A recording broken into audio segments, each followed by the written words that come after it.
done. His word, I believe that it's already done. His promises, his word, I believe that it's already done. No matter what the situation looks like. Hey, hey, hey, hey, hey, hey. I believe that it's on. Make your confessions. Voice your confessions. Believe. Okay? Hey, hey, ask, believe, and receive. Keep on asking. Don't stop asking till you get your answer. Hey, hey, hey, hey, hey. Be happy. Be happy. Be thankful for what you got. The clothes you got on. Being in your right mind. Having the facility of your limbs. Hey, hey, food in your belly, food in your fridge. If you didn't got it in your fridge, in your belly, clean water to drink, clean water to bathe in, a bed to sleep in. Hey, hey, hey, hey, hey, hey. I believe that is already done. It's something about gratitude that shifts the atmosphere. Hey, hey, his word I read, I believe that is already done. Don't you know I believe what he said, and he said it is believe what he said when he said it. Keep the harmony. No matter people try to bring your day down, you bless them. The Bible said bless your enemies. Bless the people that won't do ill to you. Bless them. Send them blessings. Don't let them change your vibration. You keep going higher. Like Michelle Obama said, when they go low, we go high. Hey, it's already done. Hey, hey, hey, it's already done. Keep on holding on. It's already done.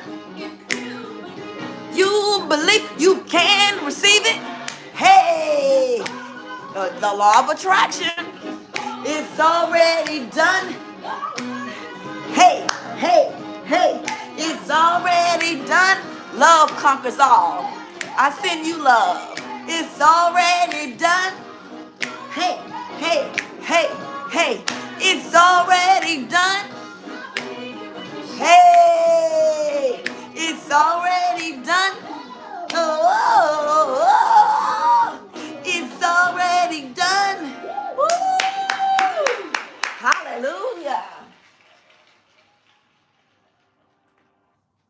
Oh, what an awesome way to start the day or to go to bed with your mind. Your mind on it's already done. Whatever your desires are, what are your prayers, what are your petitions, it is finished. It has been finished. All we have to do is to believe and receive. Okay? And this I'm reading from Jack Canfield's book, The Success Principles, How to Get from Where You Are to Where You Want to Be. He is the co-author of Chicken Soup for the Soul. And I'm just sharing with you some of my favorite principles that I often reread on a regular basis just to, give me confidence, in what I'm doing. And the principle we're going to do today is principle 18, rejection. So yesterday we did principle 17. It was about ask, and that has been working for me. I've been getting on some people's nerves because I need some things to come through. And then prior to that, we talked about the 3 steps of the law of attraction: ask, believe, and receive. So once we put these things into motion, everything's going to be lining up for our life to, as someone said, take a quantum leap, right? So it's to get our miracle that we've been asking God for. Okay, so rejection, principle 18. We keep going back, stronger, not weaker, because we will not allow rejection to beat us down. It will only strengthen our resolve. To be successful, there is no other way. Earl G. Graves, founder and publisher of Black Enterprise Magazine. If you're going to be successful, if you're going to need to learn how to deal with rejection. Rejection is a natural part of life. You get rejected when you aren't picked for the team. Don't get the part in the play. Don't get elected. Don't get into the college or graduate school of your choice. Don't get the job or promotion you wanted. Don't get the sale. Don't get the raise you wanted. Don't get the appointment you requested. Don't get the date you asked for. Don't get the permission you requested. Or you get fired. You get rejected when your manuscript is rejected, your proposal is turned down, your new product idea is passed over, your fundraising request is ignored, your design concept is not accepted, your application for membership is denied, or your offer of marriage is not accepted. Rejection is a myth. To get over rejection, you have to realize that rejection is really a myth. It doesn't really exist. It is simply a concept that you hold in your head. Think about it. If you ask Patty to have dinner with you and she says no, you didn't have anyone to eat dinner with before you asked her, and you don't have anyone to eat dinner with after you asked her. The situation did get worse, it stayed the same. I love that. I love that. This is the reason why you should ask. Because if they say no, the situation did not get worse. It did not. It just remained the same. It only gets worse if you go inside and tell yourself something extra like, see, mother was right. No one will ever like me. I am the slog of the universe. Keep that in mind. It doesn't get worse if they say no. It only remains the same. Especially people that are in sales, you have to remember that. It doesn't get worse. Your situation just remains the same. If you apply to Harvard for grad school and you don't get in, you weren't in Harvard before you applied, and you are not in Harvard after you applied. Again, your life didn't get worse. It stayed the same. You haven't really lost anything. And think about this. You have spent your whole life not going to Harvard. You know how to handle that. The truth is, you never have anything to lose by asking. And because there is something to possibly gain, by all means, ask. Yeah, I'm learning that. Yo, ask. Ask, ask, ask, ask, ask. Especially when you have this. It doesn't mean you're independent. We have this independent mindset. Oh, I can do everything by myself. I've done everything by myself for this long. I don't have to ask anyone for anything. Well, I'm learning that we were built and raised for community, especially with my husband. He's such a community-oriented individual because that is the type of environment he comes from. Like, he has to be with people. Like, I'm the opposite. I need to be alone. But, he likes to eat together. He likes to, do things. I don't think he like to do things with me. I think it's his people he like to do things with. Baby, you like to do things with me? Sweetheart, you like to do stuff with me? Inquiring minds want to know. But he is a community type person. It's a cultural thing, doing things together. The truth is, you never have anything to lose by asking. Because there's something possible to gain, by all means, ask. Okay, SW, SW, SW, SW. When you ask anyone for anything, remember the following.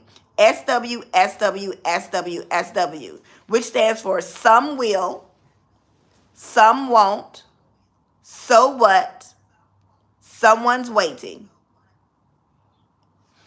Some people are going to say yes, and some are going to say no. So what? Out there somewhere, someone is waiting for you and your ideas. It is simply a numbers game. You have to keep asking until you get a yes. The yes is out there waiting.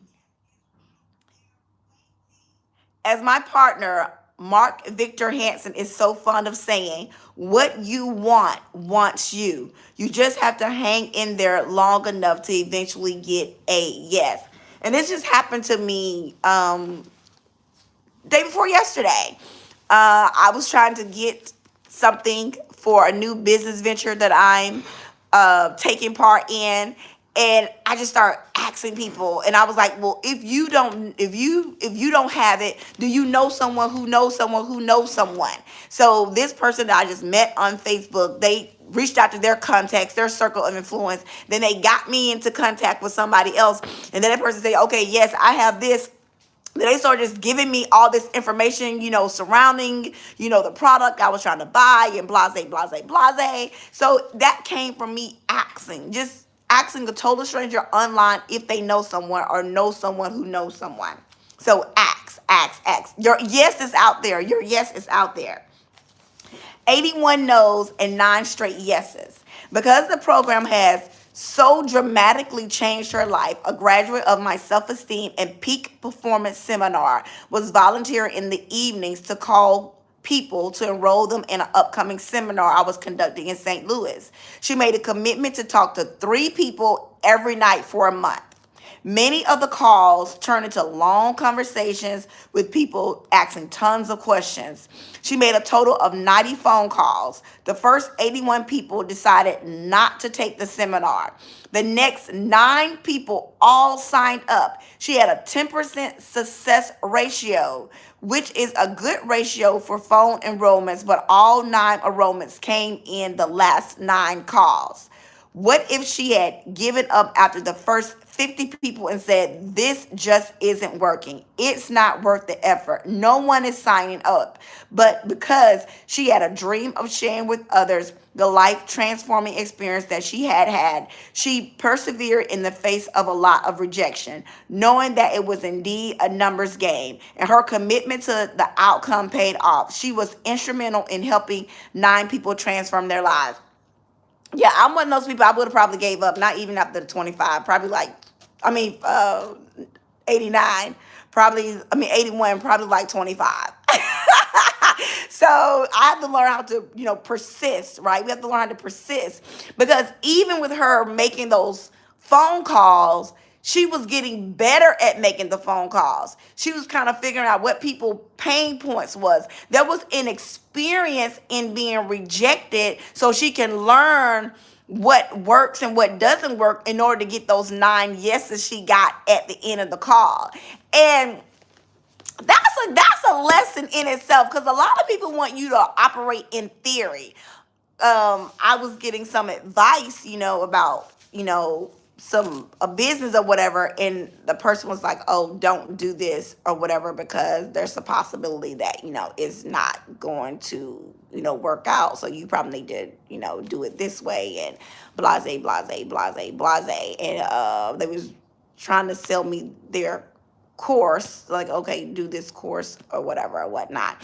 But the lesson is in the learning, and the experience. So sometimes you have to stump your feet, and bump your head, in order to learn the lesson. Like just do it versus, not doing it and then you're prolonging it. You're not taking any action, but you're just learning the theory part about it. Now, if that person was like, okay, pay me, and then I'm just going to tell you what to do step by step by step, and then we can get this done in a week, that's a whole nother thing.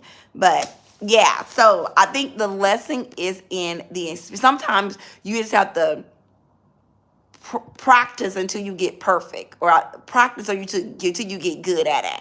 So you have to keep doing things until you evolve, and not saying, oh no, I'm not gonna wait until I get everything down. I'm not gonna wait until I get this done, know how to do this, educate myself, and I'm gonna learn as I go.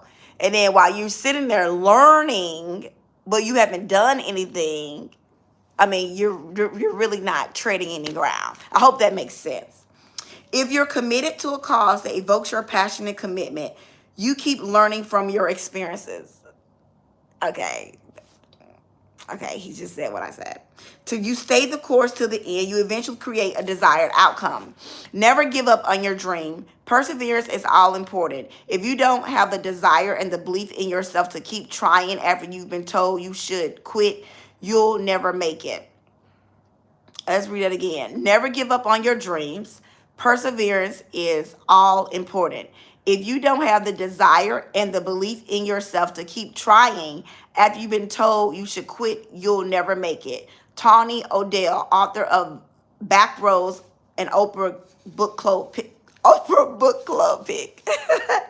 Just say next.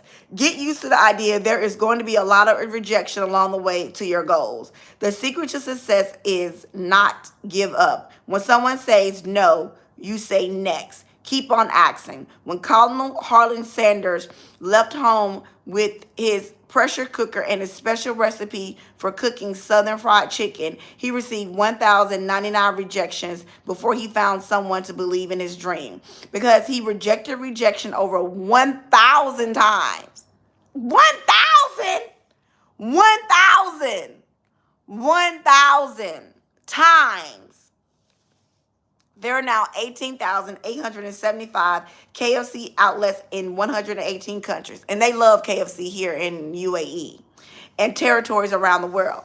If one person tells you no, ask someone else. Remember, there are over 5 billion people on the planet. This book was written a while ago. There's nearly 7 billion people on the planet. Or is it 8 billion? I think it's reaching 8 billion. 8 billion people on the planet. Someone, somewhere, sometime will say yes. Don't get stuck in your fear or resentment. Move on to the next person. It is a numbers game. Someone is waiting to say your yes. And that's true. They say your tribe or whatever. They're out there. They're waiting for you. There are so many people. Think about the people on YouTube and whatnot. On YouTube, on Instagram, on Facebook, on TikTok, on all these social media outlets. Once again, it's a numbers game, right? So these people have to find you. And once they find you and they relate to your content and they relate to you as a person, as an individual, they're going to find you. They're going to follow you. They're going to subscribe to your channel. But they have to know about you, and how they know about you is about you putting yourself out there, right? So your family, your tribe, your friends, your subscribers, your followers, they are out there. They are out there. There's people out of 8 billion people. I'm telling you, there's someone that likes you. There's someone that likes what you're talking about. There's someone that relates to you. There's someone that's like your content. There's someone who wants what you're selling. There's someone that wants to do business with you. There's someone that wants to hire you. They're out there out of 8 billion people. So you don't have to conform to them. You have to be yourself and put yourself out there, be visible, and your people are going to find you. They're going to find you. Chicken soup for the soul. Success consists of going from failure to failure with no loss of enthusiasm. Winston Churchill, former Prime Minister of the United Kingdom. In the fall of 1991, Mark Victor Hansen and I began the process of selling our first Chicken Soup for the Soul book to a publisher. We flew to New York with Jeff Herman and our literary agent at the time and met with every major publisher that would grant us a meeting. All of them said they weren't interested. Collections of short stories don't sell. That's why it's good not to pass judgment on people. Because you just never know who they're going to come and who they're going to be. There's no edge to the stories. The title will never work. After that, we were rejected by another 20 publishers who had received the manuscripts through the mail. After being rejected by more than 30 publishers, our agent gave the book back to us. I know he's kicking himself right now. And said, I'm sorry, I can't sell it for you. What did we do? We said, next. We also knew we had to think outside the box. After weeks of racking our brains, we hit on an idea that we thought would work. We printed up a form that was a promise to buy the book when it was published. It included a place for people to write their name, address, and number of books they pledged to buy. Now, that was a divine instruction. Something in their inner guidance system tells them, hey, do this, right? And they took action and they did that. The same way, whatever you're working on, something's going to tell you to do this. And then when you need to act on it so that you can get your manifestation or your blessing. Over a period of months, we asked everyone who attended our speeches or seminars to complete the form if they would buy a copy of the book when it was published. Eventually, we had promises to buy 20,000 books. The following spring, Mark and I attended the American Booksellers Association convention in Anaheim, California, and walked from booth to booth, talking to any publisher who would listen, even with the copies of our signed pledge forms to demonstrate the market for our book. We were turned down again and again, but again and again we said next. At the end of the second very long day, we gave a copy of the first 30 stories in the book to Peter Vexo and Gary Seidler, co-presidents of Health Communications Incorporation, a struggling publisher specializing in addiction and recovery books, who agreed to take it home and look it over. Later that week, Gary Seidler took the manuscript to the beach and read it. He loved it. So you just find someone who loves you, because there's going to be someone out there that loves you. He loved it and decided to give us a chance. Those hundreds of necks had paid off. After more than 140 rejections, the first book went on to sell 10 million copies, spawning a series of 250 best-selling books that have been translated into 43 languages with worldwide sales of 500 million books. Wow. And what if they would have gave up? I wouldn't be probably reading this book right now.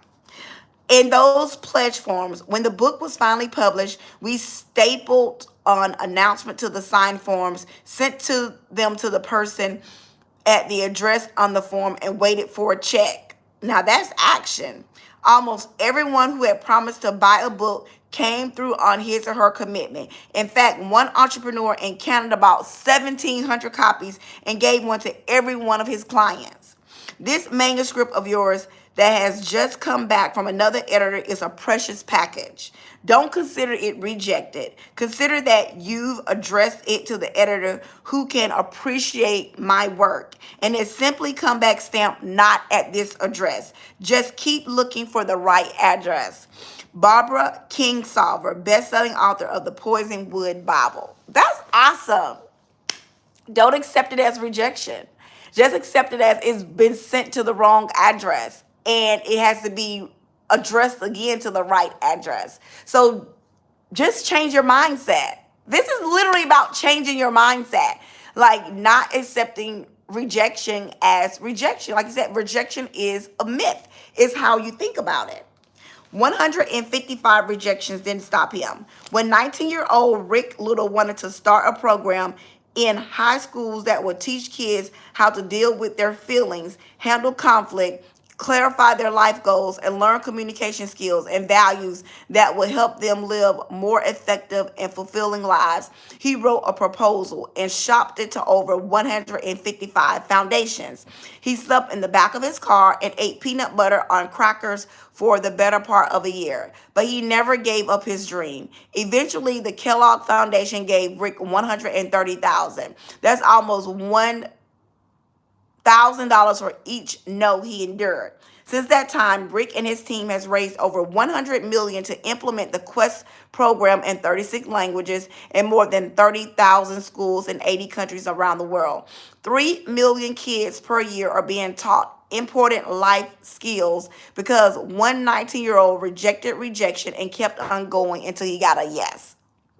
In 1989, Rick received a grant for $65 million, the second largest grant ever given in U.S. history, to create the International Youth Foundation. What if Rick had given up after the 100 rejection and said to himself, well, I guess this just is supposed to be. What a grace lost to the world and to Rick's highest purpose for being. He knocked on 12,500 doors. Now, this is a very persistent person. 12,500 doors? 12,500 doors. I take rejection as someone blowing a bugle in my ear to wake me up and get going rather than retreat. Sylvester Stallone, actor, writer, and editor. When Dr. Ignatius Piazzo was a young chiropractor fresh out of school. He decided he wanted to set up offices in the Monterey Bay area of California. When he approached the local chiropractic association for assistance, they advised him to set up shop somewhere else. They told him he wouldn't be successful because there were already too many chiropractors in the area. Undaunted, he applied the next principle. For months, he went from door to door early in the morning until sunset, knocking on doors. After introducing himself as the new young doctor in town, he asked a few questions. What should I locate my office? What newspaper should I advertise in to reach your neighbors? Should I open early in the morning or stay open in the evening for those who have 9 to 5 jobs? Should I call my clinic Chiropractic West or Ignatius Piazza Chiropractic? And finally, he asked, when I hold my open house, would you like to receive an invitation? If people say yes, he wrote down their names and addresses and continued on. And day after day, month after month, by the time he was done, he had knocked on over 12,500 doors and talked to over 6,500 people. He got a lot of no's. He got a lot of nobody homes. He even got trapped on one porch, cornered by a pit bull for a whole afternoon. But he also received enough yeses that during his first month in practice, he saw 233 new patients and earned a record income of $72,000 in an area that didn't need another chiropractor. Remember, to get what you want, you're going to need to ask, and say next, until you get your yeses you were looking for. Asking is, was, and always will be a numbers game. Don't take it personally because it isn't personal. Yeah, that's a nugget. Don't take it personal because it isn't personal. Some famous rejections. The girl doesn't, it seems to me, have a special perception or feeling which would lift that book above the curiosity level. From the rejection slip for the diary of Anne Frank. This is our last 2 sections. Going to go ahead and push it into over 30 minutes. Everyone who has ever made it to the top has had to endure rejections. You just have to realize that they are not personal. He said this more than once, so we have to listen to that. Rejection is not personal. Consider the following. Angie Everhart, who started modeling at the age of 16, was once told by model agency owner Eileen Ford that she would never make it as a model. Why not? Redheads don't sell. Everhart later became the first redhead in history to appear on the cover of Glamour magazine. Had a great modeling career and then went on to appear in 27 films and numerous TV shows. Novelist Stephen King almost made a multi-million-dollar mistake when he threw his Carrie manuscript in the garbage because he was tired of the 30 rejections he had received. We are not interested in science fiction, which deals with negative utopias, he was told. They do not sell. Luckily, his wife fished it out of the garbage. Eventually, Carrie was printed by another publisher, sold more than 4 million copies, and was made into a blockbuster film. In 1998, Google co-founders Sergey Brin and Larry Page approached Yahoo and suggested a merger. Yahoo could have snapped up the company for a handful of stock, but instead they suggested that the young Googlers keep working on their little school project and come back when they had grown up. Oh, Yahoo, I know they're kicking themselves in the butt, like seriously right now. Within 5 years, Google had an estimated market capitalization of 20 billion with a B. At the time of this writing, Forbes reported Google's market capitalization at $268.45 billion, and I'm sure it's more now. Even the first Harry Potter book, Harry Potter and the Philosopher's Stone, was rejected by 12 publishers before it found a home. Because she didn't give up, J.K. Rowling is now one of the richest people in England with a net worth near $1 billion. Steve Spielberg applied and was rejected 2 times by the prestigious USC Film School. He ended up at Cal State University in Long Beach. He later went on to produce and direct some of the greatest blockbuster movies of all time: E.T., Lincoln, Saving Private Ryan, Jurassic Park, Jaws, The Color Purple, and Raiders of the Lost Ark, ultimately giving Spielberg a net worth of $3 billion.